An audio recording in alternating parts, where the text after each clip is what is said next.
बिस्मिल्लाहिर्रहमानिर्रहीम, अस्सलाम वालेकुम। टीचर लाइसेंस टेस्ट की तैयारी के लिए आज हम एक अहम टॉपिक को डिस्कस करने जा रहे हैं। इस टॉपिक का नाम है 2 की types of classroom assessment. Classroom में वैसे तो बहुत सारी असेसमेंट कंटिन्यू रहती हैं, लेकिन हम दो most important types of classroom assessment आज डिस्कस करने जा रहे हैं। इनमें पहली जो टाइप है ये है फॉर्मेटिव असेसमेंट, और जो दूसरी टाइप है ये है समेटिव असेसमेंट। इन दोनों टर्म्स के पहले तो वर्ड्स को समझें, इनके वर्ड्स के मीनिंग्स को समझते हैं तो इन दोनों टर्म्स को और इन दोनों कॉन्सेप्ट्स को समझना और इनका कंपैरिजन करना हमें बड़ा आसान हो जाएगा। फॉर्मेटिव, ठीक है, ये लफ्ज़ जो है ना फॉर्मेशन से है। फॉर्मेशन किसको कहते हैं? किसी चीज़ की प्रोसेसिंग को, किसी चीज़ की बनावट को कहते हैं हम, ठीक है, बनावट को, प्रोसेसिंग को हम फॉर्मेशन कहते हैं।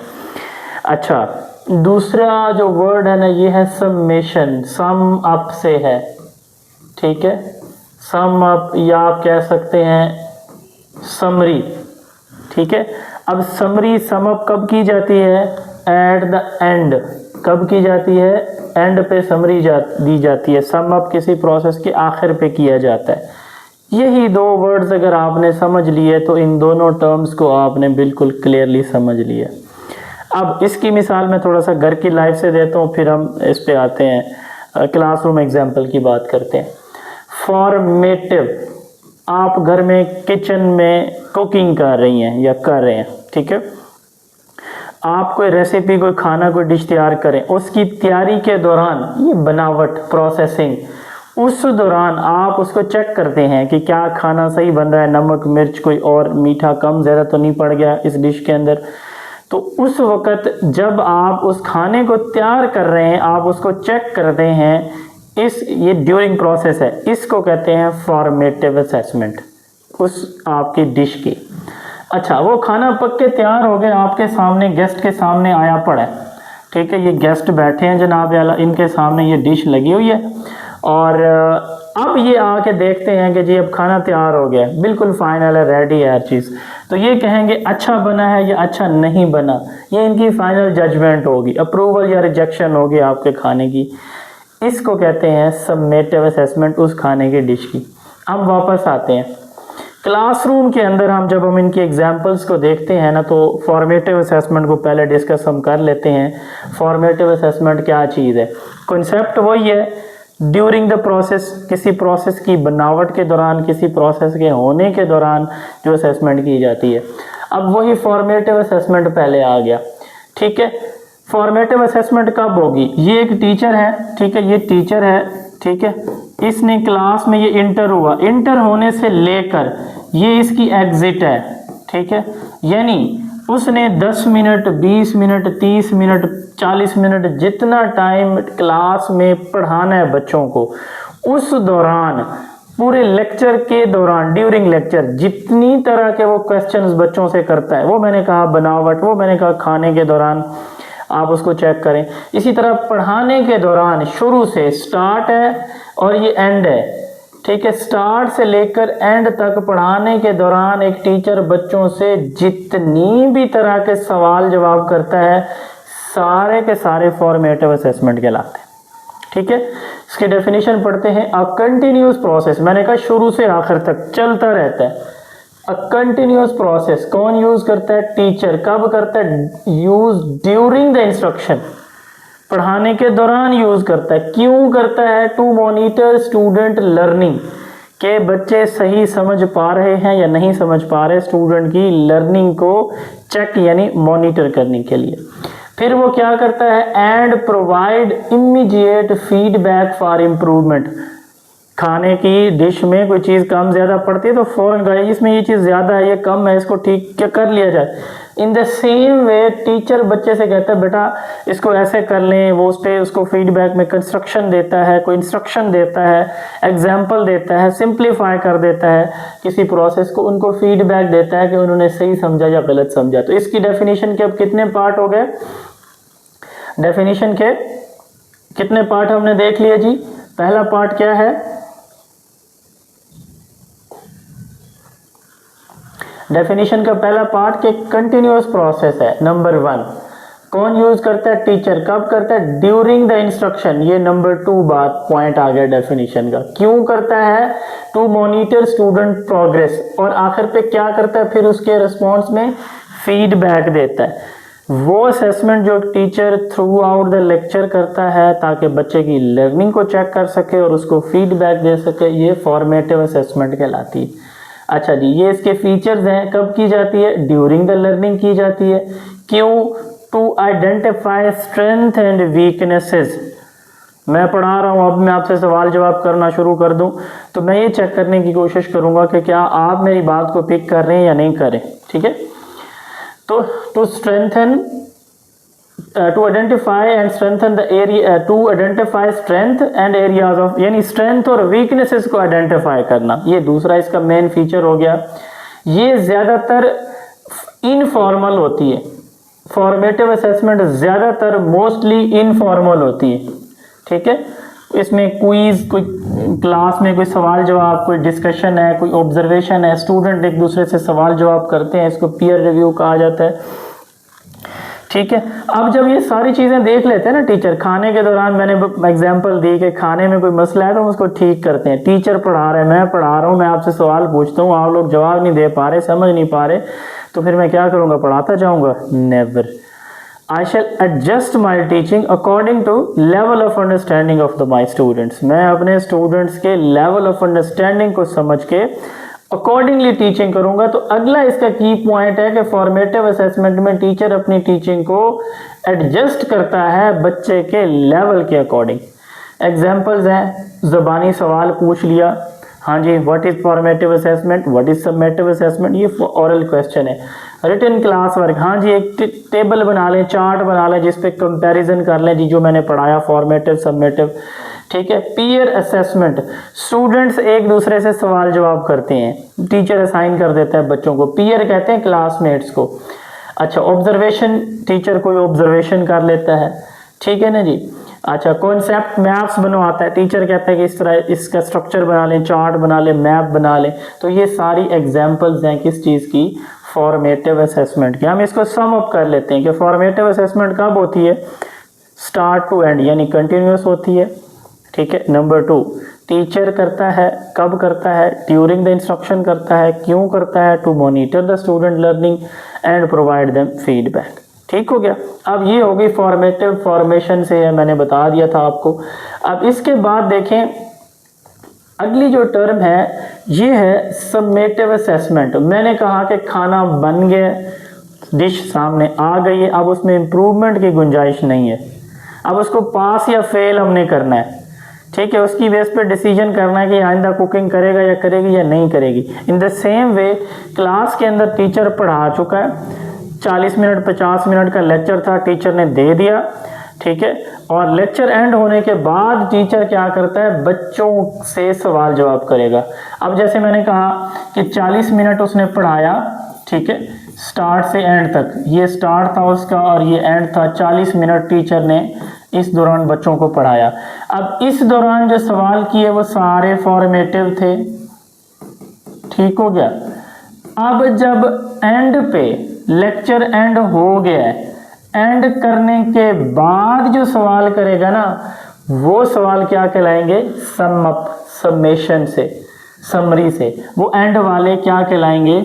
सबमेटिव क्वेश्चन या सबमेटिव असेसमेंट कहलाएगी। क्यों ये सवाल क्यों किए जाते हैं? शुरू वाले तो हमने कहा कि इसलिए किए जाते हैं कि टीचर ये अंडरस्टैंड कर ले कि बच्चे समझ रहे हैं या नहीं समझ पा रहे। ये क्यों किए जाते हैं? ठीक है, सबसे पहला पॉइंट तो ये, वो ड्यूरिंग द प्रोसेस थी, ये at the end of the instruction होती है। ठीक है, इसका पर्पस क्या होता है? टू इवेलुएट स्टूडेंट लर्निंग, बच्चे ने कितना सीखा है आज के लेक्चर से, सही सीख रहा है या नहीं सीख पा रहा, वो फॉर्मेटिव है। पढ़ाने के बाद एंड पे देखेगा कितना सीखा है उसने, ये क्या कहलाएगी? सबमेटिव असेसमेंट कहलाएगी। ठीक हो गया। तो अब इसके फीचर्स देखते हैं। ये कब होती है? Occurs after the learning is completed, जब टीचर मुकम्मल कर लेते हैं बाद, ये तब होती है। क्यों लेते हैं हम, ये क्यों करते हैं? इफेक्टिवनेस ऑफ द इंस्ट्रक्शन, क्या टीचर की आज की टीचिंग फ्रूटफुल रही, बच्चों ने उसको सीखा या नहीं सीखा, इस चीज़ को चेक करने के लिए स्टूडेंट अचीवमेंट को, टीचर की इंस्ट्रक्शंस को, ठीक है। और इसी की बेस पे फाइनल ग्रेड्स भी दिए जाते हैं। ये समेटिव असेसमेंट को हम कल एक टॉपिक पढ़ेंगे, evaluation. Evaluation is also known as summative assessment. तो इसकी बेस पे ये जो फाइनल एग्जाम होते हैं, end of the unit, end of the term, ये term mid term final term है या फाइनल एग्जाम्स होते हैं, वो सारे के सारे समेटिव असेसमेंट के लाते हैं। अब इन दोनों टॉपिक्स को मैं एक दफ़ा फिर समझाने की आसान अल्फाज में कोशिश करता हूँ। एक उस्ताद जब लेक्चर पढ़ा रहा है ना, लेक्चर दे रहा है, लेक्चर देने के दौरान जो सवाल जवाब करेगा, टेस्ट लेगा, क्वेश्चन करेगा, वो फॉर्मेटिव है। लेक्चर के एंड पे जो सवाल करेगा वो समेटिव कहलाएगी। ये एक लेक्चर की हम बात करें, क्लियर। अब हम बात करते हैं पूरे एक कोर्स की। एक कोर्स के दौरान फॉर्मेटिव और समेटिव कब और कहाँ होगी? एक टीचर ने लेक्चर दिए हैं 25 फर्ज करें एक सब्जेक्ट के, तो इन लेक्चर्स के दौरान 25 लेक्चर्स के दौरान जो असेसमेंट करता रहा वो सारी फॉर्मेटिव होगी। ये एंड हो गया लेक्चर, कोर्स एंड हो गया, तो एंड पे जो जाके आखिरी पेपर वो लेगा वो समेटिव असेसमेंट कहलाएगा। अब ये मैंने कोर्स की बात कर ली है, होपफुली ये आपको क्लियर हो गया होगा। तो फॉर्मेटिव ड्यूरिंग है, ये एंड पे है, ठीक है। इनको अगली स्लाइड में कंपैरिजन एक मैंने बनाया हुआ है, वो कंपैरिजन चार्ट हम देख लेते हैं। ये देखें कि फॉर्मेटिव कब की जाती है? During learning process. ये कब होती है? At the end of the learning period. इसका फोकस खाने में कोई मसला बना, उसमें हम कोई चीज़ ऐड अप या रिमूव कर लेते हैं, इम्प्रूवमेंट आ जाती है। टीचर की टीचिंग के दौरान कोई बच्चे नहीं समझ पा रहे, टीचिंग का लेवल डिफिकल्ट है, टीचर एडजस्ट कर लेता है, इम्प्रूवमेंट लाना इसका पर्पज़ होता है फॉर्मेटिव का। इसका पर्पज़ लर्निंग को मेजर करना होता है। ये कंटिन्यूअस होती है, ये स्पेसिफिक इंटरवल ऑफन एंड पे फाइनल होती है, ठीक है। इससे इमीडिएट फीडबैक हम देते हैं, ठीक है, और इसकी बेस पे हम फाइनल रिजल्ट्स देते हैं। इसकी बेस पे हम फाइनल रिजल्ट्स देते हैं। इसकी बेस पे हम स्ट्रेंथ और वीकनेसेस को आइडेंटिफाई करते हैं, और इसकी बेस पे हम किसी भी ओवरऑल प्रोग्राम की प्रोग्रेस की टीचिंग की प्रोग्रेस को जज करते हैं कि क्या ये टीचिंग इफेक्टिव रही, ये प्रोग्राम इफेक्टिव रहा या नहीं रहा। ये क्या होती है? इनफॉर्मल होती है, कोई बाकायदा नहीं होती, प्लान के साथ नहीं होती, अचानक टीचर आगे ले लेता है, उसके जहन में जो भी सवाल आता है वो पूछ लेता है। ये जो बोर्ड का पेपर है, फाइनल इम्तिहान है, ये सारी चीज़ें प्रॉपर वे में बनाई जाती हैं, डिज़ाइन की जाती हैं, फॉर्मल होती हैं, ठीक है। इससे टीचिंग मेथड इम्प्रूव होता है, ठीक है। इसका मकसद सर्टिफाई करना होता है। तो होपफुली ये दोनों टर्म्स आपको क्लियर हो गए होंगे। अब हम क्विकली इनके जो CRQs हैं उनको देख लेते हैं। What are the 2 CRQ? Number 1 है कंस्ट्रक्टेड रिस्पॉन्स क्वेश्चन नंबर 1। अच्छा, इसको समझें, ये है कंस्ट्रक्शन या कंस्ट्रक्टेड, ये है रिस्पॉन्स, ये है क्वेश्चन, ये 3 वर्ड्स हैं। आपने जो आज के लेक्चर में समझा, अगर मैं इससे सवाल आपसे करूं, मिसाल के तौर पर मैं कहूं कि असेसमेंट फॉर्मेटिव और समेटिव असेसमेंट में एक सिंगल की डिफरेंस बताएं, आप कहेंगे एक ड्यूरिंग होती है, एक एंड पे होती है। आपने इसको अपनी वर्डिंग में बता दिया। That is constructive response question. What are the 2 key assessment a teacher should use in the class? वो कौन सी 2 असेसमेंट हैं जो कि एक टीचर को क्लास में यूज करनी चाहिए? इसी से मुतालिक यही सवाल होगा, जवाब उसका इससे डिफरेंट क्वेश्चन होगा, जवाब उसका सेम होगा। What is difference between formative and summative assessment? ये अगर सवाल यूं आ जाए या यूं आ जाए, आपने लिख देना है कि there are 2 key assessment a teacher should use in the class which are formative and summative. अब इन तीन लाइनों के अंदर जो कुछ मैंने आपको बताया ना, वो समराइज किया हुआ है। मिसाल के तौर पर देखें, formative it is on going, यानी थ्रू आउट, इसको कंटिन्यूस भी लिख सकते हैं आप। ऑन गोइंग या कंटिन्यूस असेसमेंट कब होती है? ड्यूरिंग द लेसन होती है। क्यों होती है? To check the understanding, to guide the teaching, immediate feedback देना, बच्चे की लर्निंग गैप्स को आइडेंटिफाई करना। एग्जाम्पल भी मैंने दे दिए, question, exit slip, short quizzes, ठीक है। एग्जिट स्लिप किसको कहते हैं? हाँ जी, 4 बच्चे आ जाए बोर्ड के ऊपर, ठीक है, सवाल पूछेंगे, जिसको जवाब आएगा वो अपनी जगह जाके बैठेगा, जब तक जवाब नहीं देगा यहाँ मौजूद है, ठीक है। एक सवाल का जवाब नहीं है, अगला पूछा जाएगा, वो नहीं है, अगला पूछा जाएगा, इसको एग्जिट स्लिप कहते हैं।